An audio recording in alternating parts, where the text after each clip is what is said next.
क्या आप हर वक्त थके-थके रहते हैं? सुबह सोकर उठते हैं तो ऐसा लगता है जैसे नींद पूरी नहीं हुई। आप डॉक्टर के पास जाते हैं, कुछ बेसिक टेस्ट करवाते हैं और आपको कहा जाता है सब नॉर्मल है। लेकिन आपको पता है कि कुछ सही नहीं है। जिस्म में दर्द है, सुस्ती है और काम में दिल नहीं लग रहा। ये सब नॉर्मल नहीं है। आज मैं आपको बताऊंगा वो 3 ऐसे हिडन कल्परेट्स जो अक्सर रिपोर्ट्स में नजर नहीं आते, लेकिन ये जिस्म की एनर्जी निचोड़ लेते हैं। पहली और बहुत कॉमन वजह है आयरन की छुपी हुई कमी। अब यहाँ लोग सबसे बड़ी गलती ये करते हैं कि सिर्फ हीमोग्लोबिन देखते हैं। रिपोर्ट में हीमोग्लोबिन 12 या 13 आ गई तो कहा जाता है कि सब ठीक है। आपका हीमोग्लोबिन नॉर्मल होने के बावजूद भी आप में आयरन की शदीद कमी हो सकती है। हमें फेरेटिन लेवल चेक करना चाहिए। इसकी मिसाल ऐसी है कि हीमोग्लोबिन आपकी जेब में पड़ा हुआ कैश है और फेरेटिन आपका बैंक बैलेंस। तो जेब में पैसे होने का मतलब ये नहीं है कि आप अमीर हैं। अगर बैंक बैलेंस यानी फेरेटिन 30 से कम है तो भी मसाइल होंगे। फेरेटिन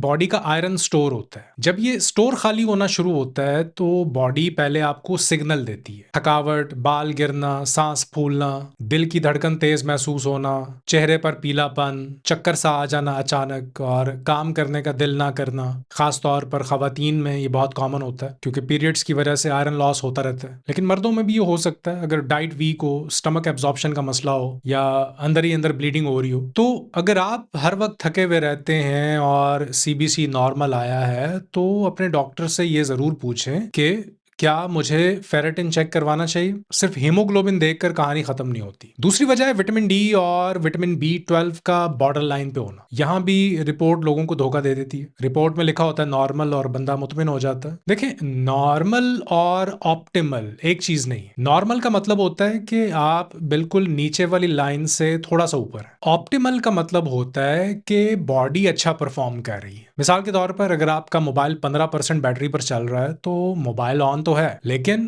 क्या आप उसे रिलैक्स होकर यूज कर सकते हैं? नहीं, हर वक्त डर लगा रहता है कि अब बंद हो जाएगा। बिल्कुल इसी तरह आपका विटामिन डी अगर बॉर्डर लाइन है तो रिपोर्ट को नॉर्मल बोला जा सकता है, लेकिन जिस्म के अंदर सिर्फ गुजारा हो रहा होता है। अक्सर लैब्स 30 को नॉर्मल कहती हैं। अगर आप 31 पर हैं तो आपको कहा जाएगा कि आप ठीक हैं, लेकिन अच्छी एनर्जी के लिए आपका विटामिन डी 50 से 70 के दरमियान होना चाहिए। लो है इससे या बॉर्डर लाइन है तो थकावट रहेगी, body pain, mood low, muscle weakness, weak immunity और नींद की क्वालिटी खराब होगी। यही हाल B12 का है। B12 ब्रेन फंक्शन, नर्व्स और ब्लड सेल्स के लिए बहुत इंपॉर्टेंट है। अगर B12 लो हो तो आपको मेंटल फॉग हो सकती है, यानी दिमाग सही क्लियर नहीं चलता, बात याद नहीं रहती, फोकस नहीं बनता, हाथ पांव में झुंझुनाहट आ सकती है, मूड लो हो सकता है और थकावट ऐसी होती है जो रेस्ट करने के बाद भी ठीक नहीं होती। तो अगर आपकी रिपोर्ट में विटामिन डी या B12 नॉर्मल लिखा आया है तो सिर्फ नॉर्मल वर्ड ना देखें, नंबर देखें और अपने डॉक्टर से पूछें कि क्या ये लेवल मेरे लिए ऑप्टिमल है या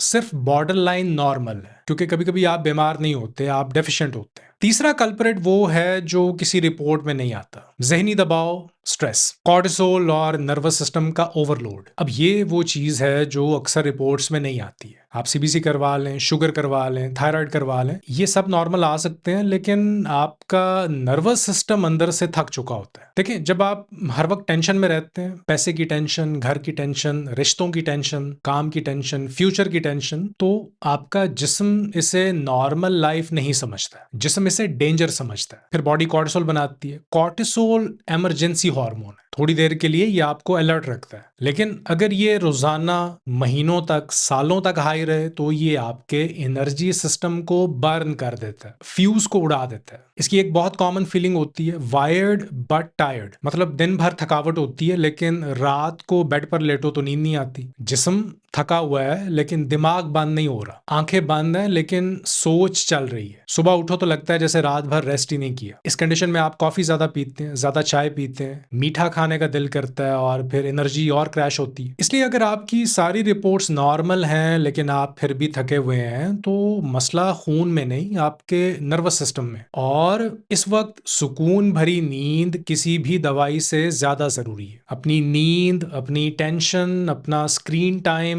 अपनी कैफीन और अपनी डेली रूटीन को भी देखें। हर मसले का हल सप्लीमेंट नहीं होता। कभी कभी जिस्म को मैग्नीशियम से पहले सुकून चाहिए होता है, कभी कभी जिस्म को कोई विटामिन फेरेटिन से पहले नींद चाहिए होती है, कभी कभी आपको दवाई से पहले अपना स्ट्रेस लोड कम करना होता है। तो आज की वीडियो का सिंपल टेक अवे ये है, अपने आप को लेजी कहना बंद कर दें। आपकी थकावट फेक नहीं है, हो सकता है आपके बेसिक टेस्ट नॉर्मल हो, लेकिन फेरेटिन लो हो सकता है, विटामिन डी या B12 बॉर्डरलाइन हो सकता है, आपका नर्वस सिस्टम स्ट्रेस की वजह से ओवरलोड हो चुका हो। तो आपकी थकावट हकीकी है और इसकी वजह भी है। अपना फेरेटिन चेक करें, विटामिन लेवल्स को ऑप्टिमल पर लाएं और स्ट्रेस पर काम करें। और कमेंट्स में मुझे ये ज़रूर बताएं कि क्या कभी आपके साथ ऐसा हुआ है कि रिपोर्ट नॉर्मल आई हो लेकिन आप फिर भी अंदर से खुद को बीमार महसूस कर रहे हो। मैं आपके कमेंट्स पढ़ता हूँ और बहुत दफ़ा मेरी अगली वीडियोस का टॉपिक आपके कमेंट्स में से ही निकलता है। अगर ये वीडियो आपको फ़ायदेमंद लगी है तो इसे अपने उस दोस्त, भाई, बहन या फैमिली मेम्बर को ज़रूर भेजें जो हर वक्त कहता है, यार पता नहीं क्यों मैं हर वक्त थका थका रहता हूँ। अपनी सेहत का ख्याल रखिए, क्योंकि जान है तो जहां है। अल्लाह हाफ़िज़।